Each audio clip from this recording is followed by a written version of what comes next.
2019 తర్వాత సింగపూర్ ప్రభుత్వాన్ని తప్పుపట్టే పరిస్థితి తెచ్చారని ముఖ్యమంత్రి చంద్రబాబు అన్నారు. ప్రభుత్వ బ్రాండ్ పోతే ఏపీ నష్టపోతుందని సింగపూర్ ప్రభుత్వానికి చెప్పినట్టు తెలిపారు. గతంలో జరిగిన తప్పులు సరిదిద్దాలని సింగపూర్ పర్యటనకు వచ్చారని స్పష్టం చేశారు. సింగపూర్ ప్రజల ఉత్సాహం రాష్ట్ర అభివృద్ధికి దోహదం కావాలని పిలుపునిచ్చారు. పెట్టుబడుల లక్ష్యంగా సింగపూర్లో చంద్రబాబు పర్యటన కొనసాగుతోంది. ఈ సందర్భంగా Telugu diaspora from south east Asia కార్యక్రమంలో సీఎం ప్రసంగించారు.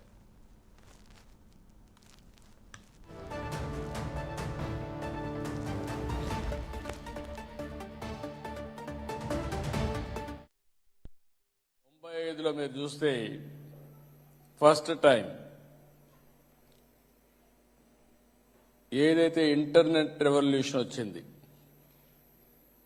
అంతకు మునిపే మన తెలుగు బిడ్డ పివి నరసింహారావు గారు 1991లో ఆర్థిక సంస్కరణ తీసుకొచ్చారు.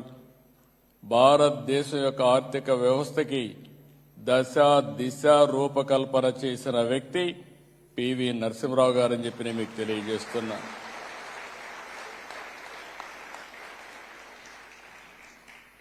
ఏదైతే మిడ్ 90s లో 95 ప్రాంతంలో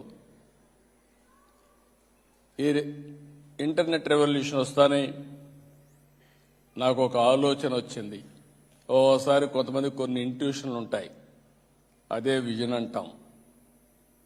భవిష్యత్ అంతా ఇన్ఫర్మేషన్ టెక్నాలజీకి ఉంటుంది, నాలెడ్జ్ ఎకానమీకి ఉంటుంది.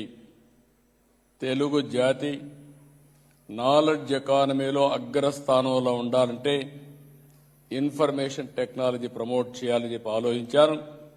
దాని పర్యవసానమే సింగపూర్ లాంటి దేశంలో ఇన్ని వేల మంది తెలుగు వాళ్ళు ఉన్నారంటే, ప్రపంచంలో 128 దేశాల్లో తెలుగు వాళ్ళు ఉన్నారు, ఇంకా ఎక్కువే ఉన్నారు.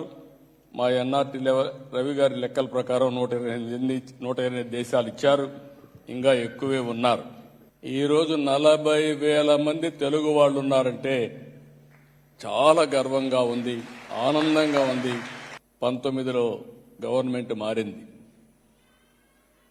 కడాన సింగపూర్ గవర్నమెంట్ కూడా తప్పుబట్టే పరిస్థితికి వచ్చారు. ఈరోజు నేను వచ్చింది పెట్టుబడులని సాధిస్తాను కానీ రాష్ట్ర ప్రతిష్ట పోతే, బ్రాండ్ పోతే శాశ్వతంగా ఆంధ్రప్రదేశ్ రాష్ట్రం నష్టపోతుంది. ఆంధ్రప్రదేశ్ రాష్ట్రంలో జరిగిన నష్టాన్ని సింగపూర్ గవర్నమెంట్ కూడా చెప్పి మళ్లీ రికార్డు స్ట్రైటన్ చేయాలనే ఉద్దేశంతో నేను ఈ పర్యటనకు వచ్చానని చెప్పి కూడా నేను మీకు తెలియజేస్తున్నా.